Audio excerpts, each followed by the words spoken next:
În episodul de astăzi vom reacționa la cele mai creepy întâmplări reale pe care le-au pățit foști polițiști. Ați auzit foarte bine, băieți și fete, videoclipul acesta o să fie unul super horror pentru că vom reacționa la povești 100% reale, fraților, povestite de către foști polițiști. Acum, fraților, sincer să vă spun, eu cred că orice polițist care are jobul ăsta de minim 10 ani, să spunem, 100% are o poveste horror. 100% a văzut o crimă macabră sau ceva de genul, deci, bă, e imposibil. 100% dacă ești polițist de 10 ani, trebuie să ai o poveste horror. Ei bine, băieți și fete, astăzi vom reacționa la două povești de genul, pentru că sunt mai multe părți. Dacă vreți să reacționăm și la partea a doua, apăsați butonul de like.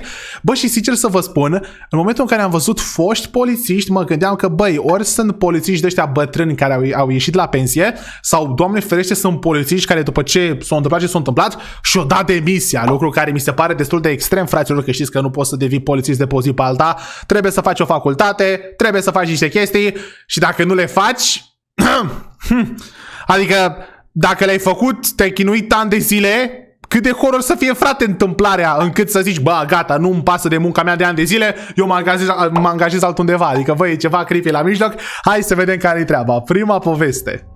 Astea vă dați seama, fraților, că sunt 100% reale, că pot fi verificate, știi, adică, na, toată lumea știe, e public. 100% sunt în America.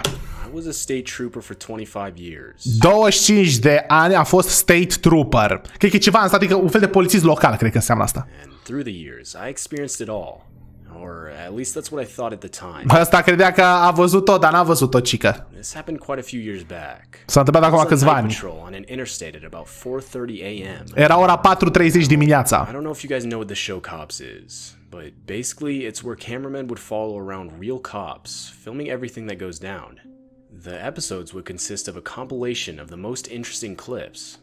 The show's insanely popular, but unfortunately nowadays new episodes are no longer made. Ok, băi și fete, și ăsta povestește deci că ceva show ce se făcea atunci pe perioada lui, un show unde practic erau niște oameni care filmau polițiștii non-stop și în cazul în care era un caz nebun, apărea la televizor sau pe YouTube, habar nu am, deci că momentan nu se mai face show-ul ăsta. Back then, however, I was lucky enough to actually be featured on the show. Ok, deci că era show-ul ăsta și el era gen cineva l-a filmat pe el. Even though I didn't show up in many episodes, I still thought it was really cool. Îi se părea cool. Was one of the nights I had a cameraman following me around for the show. I remember his name was Joe. Și că îl chema Joe pe băiatul ăsta care îl filma. Era un cameraman care îl filma pe el. Honestly, a pretty down-to-earth guy. Și că era un băiat destul de treabă. Destul de treabă. I would usually have my car. Doamne ajută, face să nu se dupe ceva nașpa. Parked near a bush to hide myself from the view of oncoming speeding cars. Ok, bun. Și băiatul ăsta nu era un polițist atât de, nu știu ce, umblat după criminali, ci se ascundea după tufișuri să vadă cine merge cu viteză, știi, zic să le trimită amendă. At this hour, I didn't really ever try to hide too much. I remember we were just driving down the interstate. Now, I didn't work in the best area. There were a decent amount of abandoned buildings visible from the road. Ok, deși că era într-un loc unde erau foarte multe clădiri abandonate, el nu, gen zona pe care o patrula el nu era cea mai mișto zonă. And because of this, I adopted into my nightly routine to enter the parking lots of them, as they were hotspots for drug activity. Ok, bun, și ci că la aceste clădiri, vă dați seama, erau parcări, da? Clădire, parcare, logic, și acolo se consumau substanțe, așa că el mergea acolo ca să le facă ceva la fraierii ăștia. One in particular was an abandoned gas station building. The exit for it was coming up, so I figured I might as well check it out. Joe started filming. Ok, bun, și s-au dus la o de-asta abandonată, o stație de, o benzinărie. As we pulled up, we could both clearly see a flashlight moving around in the building. Hopa, și era cineva înăuntru. Bă, dar ce? Care-i treaba? Dacă e abandonată, ce? N-are voie? I pulled into the parking lot and put the car in park. A parcat mașina. At this point, I was almost positive some sort of drug deal was going on inside. Credea că se întâmplă ceva. Și că credea că 100% se face ceva ilegal acolo. But a part of me hesitated. There were no other cars in the parking lot. Însă nu mai erau alte mașini, băi și fete, acolo. Zici că gen s-au întâlnit acolo înăuntru. Bă, fraților, probabil era cineva care a zis, bă, sau poate vreun om al străzii care a zis, bă, nu știu, ia să vedem. I also realized if there was a drug deal going on, there would have been at least 2 flashlights visible from the outside of the building. Hopa, se gândea că sunt minim două, ar trebui să fie două de-astea, știți, adică fiecare cu lanterna lui. Dar nu știu, bă, băi și fete, nu mi se pare atât de wow. Vezi pe cineva într-o clădire abandonată. Bro. I figured either way I'd have to investigate. Trebuie să investigheze. Went over to the cruiser's speaker. S-a dus la speaker și a zis și că poliția! Explaining how whoever was inside needed to exit the building immediately. Și că poliția, cine este înăuntru, bă, da, ai voie să faci chestia asta, bro, dacă e o clădire abandonată, man. Băi, frate, vă face, nu mi se pare, adică, probabil e ceva horror, probabil e ceva neregulă cu omul ăla de acolo dinăuntru, probabil ascunde vreun cadavru sau ceva de genul că a ajuns în povestea asta, dar așa, fraților, putea să fie oricine, man. Right as I did this, the flashlight from inside turned off. Gata, s-a oprit aia, cum îi zice, lanterna. It was now eerily silent. Și ci că nu era niciun sunet, deci persoana dinăuntru nu voia să iasă. I decided I'd have no choice but to enter the building. Trebuia să intre înăuntru, ca să-i zică lui ăla dinăuntru să plece. So I did. I got out of the cruiser and proceeded to walk towards the wide open front door. S-a dus la ușă. Joe și era și frățiorul Joe, să nu uităm de Joe. As I approached, I couldn't help but notice a terrible smell. Mirosea ceva, bă, v-am zis, băieți și fete, cineva a ascuns un cadavru, bro. Bă, v-am zis. Bro. It was as if an animal died in there. Ca și cum un animal a murit acolo, da, n-a murit un animal. And had been in there for at least a week. I peeked inside with my flashlight, once again yelling out police. Iar a țipat poliția. Now, this gas station was small, so any sound could pretty much be heard from anywhere in the building. Deși că era o benzinărie destul de mică, așa că orice sunet se auzea, dacă era ceva. I stayed quiet for a second, just listening. That's when I swear I could hear what sounded like something being dragged across the floor from the other. Ok, și-a auzit cum ceva este tras pe jos. E tras cadavru, bro, pentru că e într-un sac de gunoi. Haideți, mă, băieți, fete, că m-am prins, sunt prea bun. Side of the building. Who's there? Cine e acolo? I got no response. N-am dat niciun Inside răspuns. the building, and in one of the back rooms, I could see what looked like a figure. I shined my flashlight in the figure's direction, but right as I did, whoever it was bolted, and eventually Ok, deci a văzut o figură, a dat cu lanterna, instant a plecat. Era o persoană care ascundea un cadavru. left through a back exit.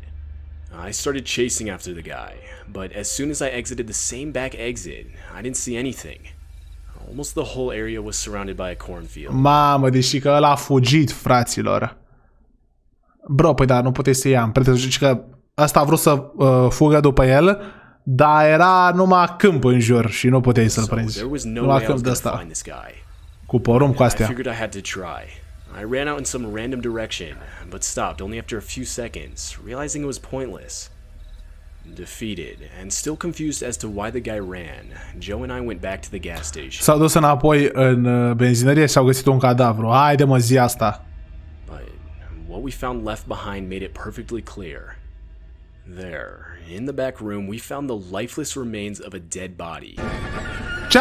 Ce-am zis, băi, haideți, mă, bă, merge mintea. I immediately called for backup, explaining the situation. Dar n-au avut, băi, niște amprente, men, sau poate l-avea mănuși. Unfortunately. Da, și ăla, bă, ce ghinionist criminalul ăla. Bă, cât ghinion să ai, frate, ești de bun? Cât ghinion să ai să te duci într-o locație abandonată să vezi așa un polițist random. Mamă, ghinionul lui, ești de bun, Dumnezeu. The guy responsible was never found. N-a fost găsit responsabilul. The body itself couldn't be identified. Și nu se știa cine este cadavru. For obvious reasons, what we caught on video that night was never used in the final show. Și că ce s-a întâmplat atunci n-a apărut la televizor. Bă, ce nașpa, pă, fraților, nu fix chestiile astea horror trebuia să apară. În fine, bă, a fost o poveste foarte horror, dar destul de predictibilă. Hai să vedem și pe a doua. Asta am prezis-o, ați văzut. Nu m-am chinuit deloc. Țaca-paca. N-a fost prea greu să-mi dau seama ce se întâmplă. Povestea 2. I'm 22 and recently became a highway patrol officer. Băiatul ăsta are 22 de ani. Hopa. I would usually patrol less busy highways, and like I said, I was just recently hired. So, in terms of experience, I didn't have... Nu prea avea experiență. Era ea la patrulă, da. I'm not gonna lie. The first few weeks were kind of stressful, especially considering us patrol officers almost always worked in one-officer cars. Though, at this point, being about 3 months in, I was a lot more comfortable with the job. Ci că la început, fraților, primele luni era destul de stresat, că la orice alt job, și după, deja, când era deja de o lună acolo, i s-a mai dus stresul. I almost always worked night hours, usually from 10 p.m. to 6 a.m. Și că lucra în general de la ora 10 seara până la 6 dimineața. At first, I thought it was annoying, but the more I did it, the more I realized why. I would give out countless tickets to the late-night reckless drivers, way more than I would in the day hours. Anyway, I was driving down the highways like I usually would. It was around 2 a.m. on a Thursday, and was honestly pretty dead. I kept the car at a steady 65 miles per hour. These highways were almost completely covered by forest, so I would always try to go at a slower pace in case. Bun, deci ideea e, fraților, că mergea pe autostradă. Nu știu, să prindă mașini, e că se plimba pe autostradă, cum se plimbă ăsta. Jumped out in front of me. I was driving for around 10 minutes. De 10 minute mergea pe autostradă. I hadn't even seen another car. Și n-am mai văzut nicio altă mașină. Usually, I'd have at least one car pass every 30 seconds or so. Și că în general trecea o mașină la 30 de secunde. Mamă, n-am mai trecut o mașină de 10 minute. Unde te-ai dus, frățioară? Te-ai dus la altă dimensiune? Even at this time of night. As I'm rounding another bend, I noticed a vehicle with its hazard lights on, maybe a quarter mile ahead of me. It was some sort of sedan, dark colored, and was angled to where only part of it was on the shoulder, while the rest of it was jutted out onto the road. Ok, și-a văzut un sedan parcat pe avarii. As I got closer, I noticed the driver's side door was flung wide open, meaning it was pretty much covering the whole lane. I obviously couldn't ignore this. Mamă, și că ăla, fraților, avea... Deci era mașina parcată pe lângă faptul că n-ai voie să parchezi pe drumuri de-astea, da? Și să rămâi acolo. Omul meu avea și ușa deschisă. Adică dacă mergeai pe banda întâi, n-aveai, dădeai în el, că e prea prost. Că avea ușa deschisă. Ești nebun? Gen, o fi că... No, nu-mi explic de ce avea ușa deschisă larg. I pulled up behind the vehicle, radioed in I'd found some vehicle with its hazards on, and got out. Și a ieșit afară. I walked up to the car with my flashlight. S-a dus la mașină. The inside light of the car was on, but nobody was inside. I instantly realized how weird the whole situation was. I mean, the keys were still in the car, with the engine still on, but nobody was around. I flashed the light of my flashlight all around, but I couldn't see anything except trees. Hello? Is anyone there? Hello, este cineva acolo? Și că nu vedea nimica. Băi, e ciudat. E ciudat, mai ales că era ușa deschisă așa. Oare ce se află acolo? Pau! Cine știe? About a minute passed with no response. A trecut un minut, nicio răspuns. A văzut ceva. I looked near the tree line and I could see a man in a mask just looking at me. Oh my god. Și că era lângă pădure și că aproape, deci în pădure aproape de locul ăla, vedea un om cu mască care se holba la el. Băi, și fete, asta nu poate să fie bine. Not like a face mask for COVID.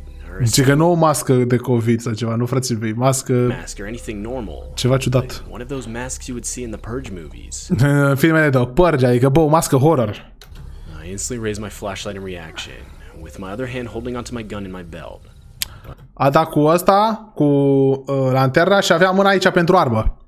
But as I did, it revealed at least 3 or 4 other men all just looking at me. Bro, erau 3 sau 4... Băi, what? Erau 3 sau 4 dăștia care se holbau la el. Credeam că în momentul în care arăta lanterna, ăia fugeau, dar nu au fugit, efectiv se holbau la el. Ce să faci, domnul polițist? All of them were wearing masks and holding onto weapons. Toți aveau arme. Bă, ce s-a întâmplat? Și toți aveau măști. Some just baseball bats. Dar gen arme... Others had guns. Deci unii aveau băte de baseball, unii aveau arme. One even having a full-on pump-action shotgun. Unul avea un shotgun. Bro, what? Ăștia se pregăteau de un jaf, era un payday. Băi, ești de bun ca în payday, fraților. Fiecare cu arma lui, mască pe față. I pulled my gun from my belt, now aiming it at them, informing all of them to drop their weapons. Și că era, băi, hai mâinile sus, toată lumea, dropați armele. But, of course, not a single one did. Dar niciunul n-a făcut asta. I was now slowly inching back towards my car. Asta era căcat pe el, vă dați seama, băi. Still aiming my gun in their direction. I honestly felt sick to my stomach. I was terrified, and my heart was beating out of my chest. That's when I could hear the clear sound of rustling in the tree line behind me. Oh my god, față că erau, cum îi zice, copaci și pădure și în spatele lui și a auzit un sunet în spatele lui. Mamă, bă, ăsta cum a supraviețuit din chestia asta? At that point, I'd had enough and broke all character of being a police officer. I full-on sprinted back to my cruiser and booked it out of there. De atunci frățio și-a dat, a ieșit din caracter, a zis, bă, jobul ăsta e prea mult pentru mine, ceva. Nu o să mă bat cu băieții ăștia, ci că a luat-o la fugă ca o fetiță către mașina lui și a plecat. Bă, pe bune, face ce naiba, facem pe polițiștii, hai să nu fim proști. As I did, I noticed at least 7 people total on each side of the road. 7 oameni erau de fapt.